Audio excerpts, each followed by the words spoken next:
Okay so हम लोग dealers पढ़ रहे थे। डीलर्स में हम लोगों ने देख लिया, डीलर को मैं फिर से एक्सप्लेन कर दूँ। Unregistered dealer, registered. रजिस्टर्ड में दो तरह के, composite dealer and regular dealer. जिसने कंपोजिशन स्कीम ऑप्ट की वो कंपोजिट डीलर, और जो जिन्होंने ऑप्ट नहीं किया कंपोजिशन स्कीम, उसको हम रेगुलर डीलर कहेंगे। कंपोजिशन स्कीम ऑप्ट करने के लिए टाइम लिमिट क्या है? जब तक आपका टर्नओवर 1.5 करोड़ से कम है या उसके बराबर है तब तक आप ले सकते हो, उसके बाद आप नहीं ले सकते अगर इसको क्रॉस कर गया तो। और सर्विस प्रोवाइडर हो तो 50 लाख की लिमिट है।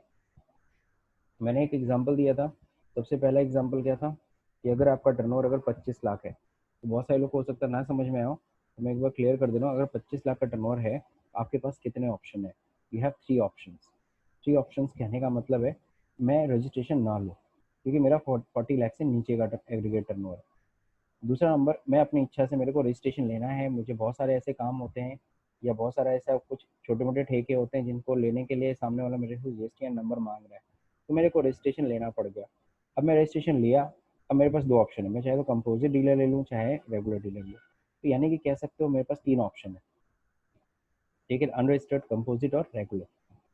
अब हम बात करेंगे अगले एग्जाम्पल की कि अगर सपोज करो हमारा टर्नओवर 45 लाख होता है, तो अगर 45 लाख होता है तो जाहिर सी बात है अनरजिस्टर्ड तो मैं रह नहीं सकता, मेरे को रजिस्ट्रेशन लेना ही लेना है। लेकिन मेरे पास 2 ऑप्शन है। कौन से 2 ऑप्शन है? Whether I can take the composite dealer और whether I can take the regular dealer. अब दोनों में से जो मेरे लिए बेनिफिशियल होगा, अगर मुझे आईटीसी लेने में फ़ायदा है then I will take the regular scheme, और अगर मेरे को अगर कंपोजिशन में फ़ायदा है then I will take the composite option. Okay, last, अगर मेरा जो टर्नओवर कितना होता है 1.7 करोड़ है, 1.7 करोड़ है, जाहिर सी बात है देन मेरे पास एक ही ऑप्शन है, सिर्फ regular dealer.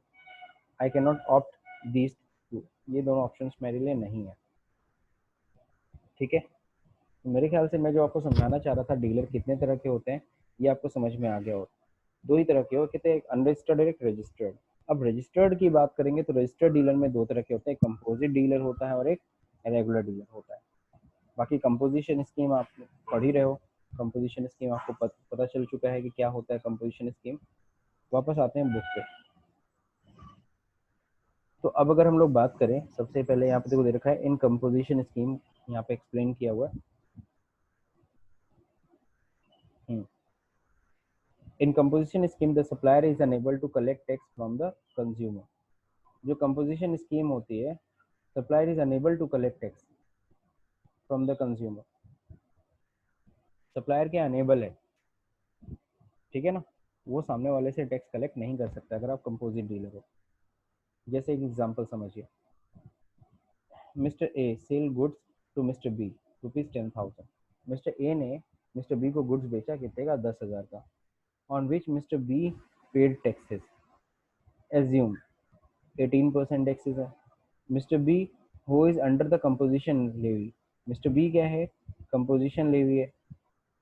Cell them to consumer X at 15,000, वो कितने में बेच रहा है? 15,000 में। The scheme will operate as follow. तो बी के पॉइंट ऑफ व्यू से बात करेंगे हम लोग। ए ने जब 10,000 में बेचा तो उसने 18% जीएसटी चार्ज कर दिया, किससे? मिस्टर बी से। लेकिन बी चूंकि वो कंपोजिट डीलर, जब वो उसको बेच रहा है मिस्टर एक्स को 15,000 में, तो वो देखो टैक्स कैसे देगा, जीएसटी इज पेबल 1%। तो देखो यहाँ पे इनवाइस जब भी बनाएगा, क्योंकि आपको मैं बता दूं कि अच्छा ये चीज़ हमने पढ़ी नहीं है तो मैं यहाँ बता देता हूँ। जो कंपोजिट डीलर है,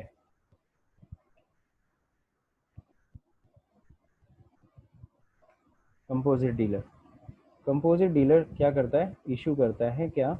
bill of supply, bill of supply, है ना।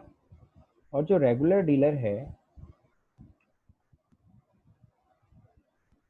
जिन्होंने भी टैली पढ़ी है सबको पता होगा ये। ओके, रेगुलर डीलर जो होता है वो इशू करता है क्या? Tax invoice. Yes sir. Okay, तो सबको पता है बिल ऑफ सप्लाई जो होती है ना, जो कंपोजिट डीलर, सबने प्रोजेक्ट भी लगाया था, तो कंपोजिट डीलर जो इशू करता है बिल ऑफ सप्लाई, उसमें वो जीएसटी मेंशन नहीं करता है, सिर्फ क्या होती है? सिर्फ प्राइस ऑफ गुड्स मेंशन करेगा। सही है। अगर हम बात करें बिल ऑफ सप्लाई में, इन बी ओ एस में शॉर्ट में लिख दे रहा हूँ, bill of supply only price of goods is mention. ठीक है, सिर्फ प्राइस ऑफ गुड्स मेंशन करते हैं वहाँ पे कोई टैक्स वैक्स मेंशन नहीं करते हैं। जबकि यहाँ पे क्या होगा, in tax invoice P I, है ना, we mention price of goods as well as tax, है ना, दोनों हम मेंशन करते हैं। यही मेन फर्क होता है कि इसमें बिल ऑफ सप्लाई और टैक्स इनवाइस में। तो बिल ऑफ सप्लाई कौन इशू करेगा, कंपोजिट डीलर को बोला गया आप बिल ऑफ सप्लाई इशू किया कीजिए, रेगुलर डीलर्स को बोला गया टैक्स इनवाइस। यानी कि जो आप टैक्स इनवाइस इशू करिए उसमें बकायदा गुड्स की प्राइस मेंशन करिए। ठीक है, गुड्स की प्राइस मेंशन करिए, उसके ऊपर कितना जीएसटी हुआ, 18%, 5%, 12%, वो मेंशन करिए।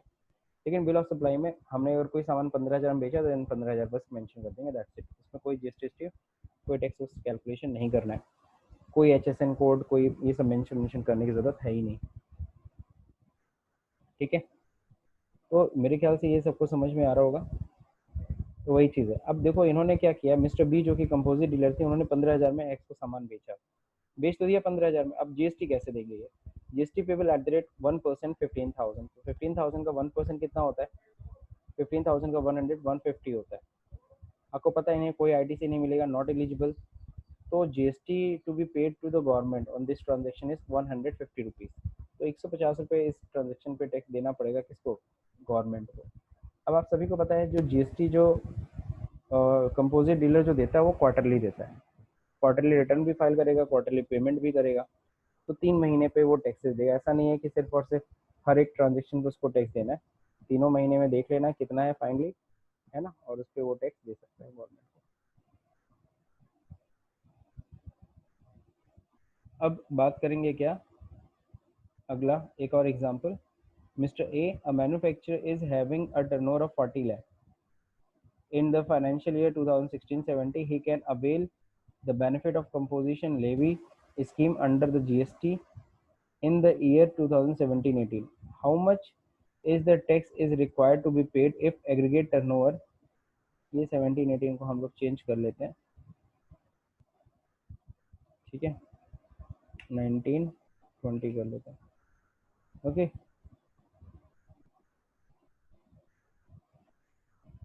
19-20, okay. So how much is the tax required to be paid if aggregate turnover 19-20 supposing is rupees 45 lakh? तो अगर आपको पता है अगर उसका 45 लाख का अगर टर्नओवर है तो जी और कंपोजिशन स्कीम ले रहा है तो जीएसटी पेबल 1% ऑन 45 लाख, यानी 45,000 उसे जीएसटी देनी पड़ेगी, कोई आईटीसी नहीं मिलेगी, पूरा 45,000 जीएसटी गवर्नमेंट को देना पड़ेगा।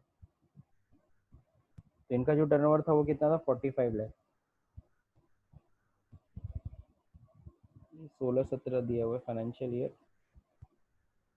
इसको हम लोग कर लेते हैं 18-19, यानी पिछले साल उसका 40 लाख ही था, तब तो उसने रजिस्ट्रेशन नहीं लिया, और जैसे ही उसने क्या नाम है 40 लाख से ऊपर गया उसने कंपोजिशन लेवी ले लिया। अब देखें यहाँ पे, mister A is having a turnover, again question है, mister A is having a turnover 45 lakh and avails the benefit of composition, इसने भी कंपोजिशन स्कीम ले लिया under the GST and pay GST at the rate 1%, बहुत अच्छी बात है। He makes an interstate outward supply, इसने क्या गलती कर दी, दूसरे स्टेट में गुड्स भेज दिया। Can he still avail the benefit of composition levy, क्या ये अभी भी कंपोजिशन लेवी का स्कीम ले सक मतलब उसका बेनिफिट उठा सकता है? नहीं। बिल्कुल सही नहीं। देखो लिखा भी है, since mister A has made an interested outward supply he is no longer eligible to claim the benefit of composition levy, उसको तुरंत कंपोजिशन स्कीम से बाहर कर दिया जाएगा, निकाल बाहर कर दिया जाएगा। बाकी यहाँ पे समझाया भी है, where more than one registered person is having the same PAN, the registered person shall not be eligible to opt the scheme unless all such registered person opt to pay tax। यानी कि तुम्हारे अगर जितने भी business है, suppose करो तुम्हारे पास 4 business है, तो चारों बिजनेस का टर्नओवर जोड़ो, वो किसी भी तरीके से 1.5 करोड़ क्रॉस नहीं करना चाहिए। अगर 1.5 करोड़ क्रॉस कर दे रहा है देन, अब ऐसा नहीं कि आपका एक बिजनेस क्या है 20 लाख का टर्नओवर है, बाकी का ज़्यादा है, तो आप सोचो कि एक को हम कंपोजिशन स्कीम में रख दें, बाकी को रेगुलर में रख दें, ऐसा हो ही नहीं सकता। जितने भी बिजनेस है सबको शामिल करो, सबका टर्नओवर, और अगर उन सभी का टर्नओवर अगर 1.5 करोड़ को अगर क्रॉस कर गया देन आपको पता है कंपोजिशन स्कीम से तो आप बाहर हो चुके हो। लेकिन हाँ, उन सभी का टर्नओवर सब एग्रीगेट करने के बावजूद 1.5 करोड़ क्रॉस नहीं करता है, then you can opt the composition scheme. ठीक है, नाउ अब जरा यहाँ पे देखिए, P is the proprietor of two business A, business B. He get both the business separately registered under the GST. Then P will have to adopt a composition scheme for both the businesses. ठीक है, दोनों ही composition scheme में आएंगे, ये नहीं कि एक को हम कंपोजिशन में रखें एक को हम रेगुलर में, ऐसा कर ही नहीं सकते आप। अगर रेगुलर होंगे दोनों रेगुलर होंगे, अगर कंपोजिशन होंगे तो दोनों composition. The option availed of by a registered person shall lapse. आपका जो भी ऑप्शन आपने ले रखा है वो लैप्स कर जाएगा, will effect from the day on which the aggregate turnover during the financial year exceed the limit specified. जिस दिन आपका 1.5 करोड़ क्रॉस किया उसी दिन से आपकी स्कीम आप एक से मतलब एक तरीके से हट जाएगी। आपके लिए 7 दिन का समय होता है उससे एग्जिट होने के लिए, तो 7 डेज के अंदर अंदर आप एग्जिट कर लीजिए। एग्जिट नहीं करते हैं देन आपके पास सो कॉज नोटिस आ जाएगा, दिक्कत हो जाएगी। उससे अच्छा है कि आप अपने खुद ही ईमानदारी से हट जाइए। तो हर एक बिजनेसमैन अपना टर्नओवर चेक करता रहता है, जिस दिन आपको पता चलता है 1.5 करोड़ से क्रॉस हो गई देन अब आप टैक्स इनवाइस इशू करना शुरू कर दीजिए। टैक्स इनवाइस मतलब समझिए रेगुलर डीलर, और आईटीसी भी ले सकते हैं आप। अब कंपोजिशन स्कीम में आप देख रहे होगे बहुत सारी छूटें हैं, कम टैक्सेस देने हैं, less maintenance of books of account है, टैक्स इनवाइस नहीं इशू करना है, बिल ऑफ सप्लाई इशू करना है। तो सर रिस्ट्रिक्शंस क्या हैं? तो वही रिस्ट्रिक्शन, बहुत सारी सुविधा तो आपको मिलती है, कंप्लायंसेस आपको लेस कंप्लायंसेस है, लेस मेंटेनेंस ऑफ बुक्स है ना, लेस रिटर्न्स है, लेकिन आपको बहुत सारे रिस्ट्रिक्शंस भी आपको दिए गए हैं कि भैया आपको इस लिमिट के अंदर ही रहना है, इस लिमिट से बाहर नहीं आना है। तो कुछ लिमिट्स तो आप पहले ही पढ़ चुके हो। नॉट टू कलेक्ट जीएसटी, आप सामने वाले से जीएसटी कलेक्ट नहीं कर सकते। GST in is to be, या इज होना चाहिए, GST is to be borne by the out of sale proceeds by the dealer। तो ध्यान रखिएगा, जो भी आपको देना होगा जीएसटी वो किस पे देना होगा? सेल वैल्यू पे देना होगा। यानी कि अगर मैंने सामान 10,000 में खरीदा उस पर टैक्स दिया वो भूल जाओ। अगर मैंने 10,000 का सामान खरीदा उसके ऊपर 1,800 रुपये मैंने टैक्स दिया, 11,800 का सामान है, यानी कि आप अपनी कॉस्ट 11,800 रुपये लो, यानी कि जीएसटी जो आप खरीदते समय दिए हो आप उसको कॉस्ट मान लो। अब आप वो 11,800 का सामान आप 15,000 में बेच रहे हो, तो उन 15,000 रुपये के ऊपर आपको जीएसटी देनी पड़ेगी, जो भी है 1% है, 5% है या 6% है। नॉट टू क्लेम आईटीसी, ये भी रिस्ट्रिक्शन सबसे बड़ा है। आप आईटीसी क्लेम नहीं कर सकते of GST on goods purchase और सर्विसेज अवेल्ड, ये भी सबसे बड़ा रिस्ट्रिक्शन है कि आप आईटीसी नहीं क्लेम कर सकते। ठीक है, mandatory issue bill of supply, आपको पता है बिल ऑफ सप्लाई इशू करना instead of tax invoice that declares the composition taxable person not eligible to collect tax on supply। मतलब ये चीज आप उस बिल ऑफ सप्लाई के टॉप पे मेंशन कर देना, बिल ऑफ सप्लाई के नीचे ब्रैकेट में ये लिखवा देना कि composition taxable person not eligible to collect tax on supplies. Mandatory display the word composite taxable person on every notice and signboard displayed on the prominent place। यानी कि जो तुम्हारा दुकान है, दुकान के ऊपर जो बोर्ड लगा है उस बोर्ड पे या जो भी नोटिस है वहां पे तुम्हें मेंशन कर देना है अपने बोर्ड पे कि कंपोजिट टैक्सेबल पर्सन है आप, तो सामने वाला गलती से भी तुम्हें टैक्स नहीं देगा। Let purchasers of goods know they are not entitled to a credit of GST paid by the composition taxable person। यानी परचेजर को तुम्हें अवेयर कराना है कि भैया देखो मैं कंपोजिट डीलर हूँ, मैं तुमसे टैक्स कलेक्ट नहीं कर सकता हूँ, सीधा सीधी बात। या फिर जो भी तुम्हारा परचेजर जो भी तुमसे सामान खरीद रहा है उसको साफ साफ ये बता दो कि भाई देखो तुम जो मेरे से सामान खरीद रहे हो मैं उसमें बिल ऑफ सप्लाई पहला चीज़ तो तुम्हें इशू करूंगा। कहने का मतलब आप जो भी मेरे से खरीदारी कर रहे हो उसमें आपको कोई आईटीसी भी नहीं मिलनी है। क्यों? क्योंकि मैं तो जीएसटी मेंशन नहीं करने वाला, मैं तो अलग से रेट देने वाला हूँ, 1%, 5%, 6%। तो परचेजर को ये बता दो, नॉट इंटाइटल क्रेडिट, तुम्हें आईटीसी वाईटीसी नहीं मिलने वाली जो हमसे खरीदारी करोगे। Stock as on the appointed day, appointed day का मतलब क्या होता है सर? अपॉइंटेड डे का मतलब जिस दिन जीएसटी भारत में लागू हुई। तो कब लागू हुई? 1 जुलाई 2017। Stock as on date of appointed day 1st July 2017 have not been purchased in the course of interstate trade or commerce imported from place of outside of India। जिस दिन मतलब लागू हुआ जीएसटी भारत में, उस दिन तुम्हारे पास कौन सा सामान नहीं है? इंटरस्टेट ट्रेड वाला सामान नहीं है, कोई ऐसा गुड्स नहीं है जो इम्पोर्ट किया हुआ है। Receive from his branch and situated outside the state, तुमने कोई ऐसा गुड्स नहीं रिसीव किया है जो तुम्हारे किसी और स्टेट में ब्रांच है वहाँ से रिसीव ना किया हो। रिसीव फ्रॉम हिज एजेंट या principal situated outside the state, या दूसरे स्टेट से तुमने ना मंगाया तो ये रिसीव हुई हो। तो ये सारी चीज़ों की बात कर रहा है, नॉट बीन परचेज्ड, इस तरीके से। तो ये अपॉइंटेड डे 1 जुलाई 2017 की बात कर रहा था, उस समय की बात कर रहा था। तो मेरे ख्याल से अब इसका कोई रिलेशन नहीं है फिलहाल, क्योंकि अभी इस समय चल रहा है क्या, 16 जून 2020। ये उस समय कंसीडर करना था जब अपॉइंटेड डे के आसपास की बात हो रही थी। Now required to pay tax under reverse charge, he if he has stock as on appointed day. Again appointed day मैं इसको एक्सप्लेन ही नहीं करता, आप खुद से रीड कर लेना, इसमें कोई खास बात नहीं है। Now person opting for composition scheme must neither be casual taxable person not a non resident taxable person. जो भी कंपोजिशन स्कीम ले रहा है, अगर आप कंपोजिशन स्कीम ले रहे हो तो आप कैजुअल टैक्सेबल पर्सन नहीं होने चाहिए, या फिर आप नॉन रेजिडेंट टैक्सेबल पर्सन नहीं होने चाहिए। सवाल उठता है सर कैजुअल टैक्सेबल पर्सन क्या होता है? तो मैं यहाँ पे हल्का से जल्दी से बता देता हूँ। कैजुअल टैक्सेबल पर्सन का मतलब होता है ऐसे टैक्सेबल पर्सन जो कुछ दिन तक अपना शॉप लगाएंगे, 90 डेज का रजिस्ट्रेशन लेते हैं, यू कैन से 90 डेज का रजिस्ट्रेशन लेते हैं। अगर आप 90 डेज का रजिस्ट्रेशन ले रहे हो तो आपको क्या बोला जाएगा? Casual taxable person. उससे ज़्यादा का मतलब नहीं, 90 डेज या उससे कम का रजिस्ट्रेशन ले रहे हो। जैसे आपकी शॉप है गोरखपुर में, या अब आपको पता चला कि दिल्ली में एक कोई फेयर लग रहा है और ट्रेड फेयर लग रहा है, और आपको लगता है कि आपका जो प्रोडक्ट है उस ट्रेड फेयर में अच्छा खासा बिक सकता है। आप जाते हो यहाँ से दिल्ली और वहाँ जाते हो, वहाँ पे जो ट्रेड फेयर जो 10 दिन का लग रहा है वहाँ पे तुम अपना स्टॉल लगाना चाहते हो, ठीक है? तो वहाँ पे स्टॉल लगाने के लिए तुमने क्या किया?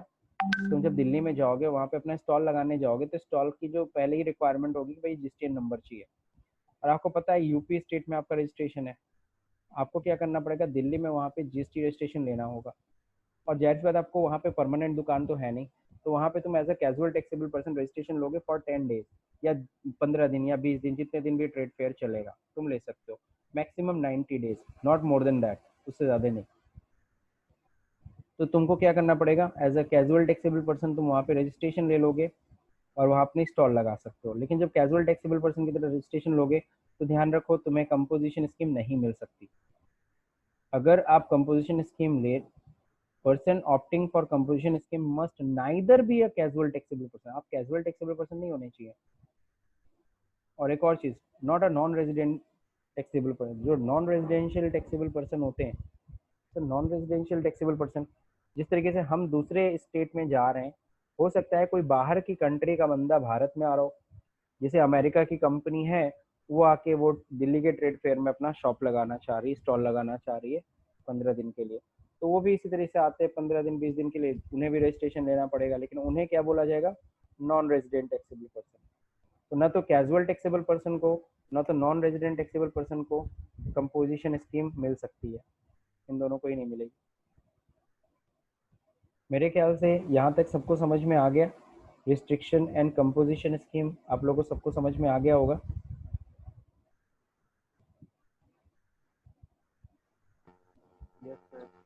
तो applications of for composition scheme ये हम लोग कल पढ़ेंगे।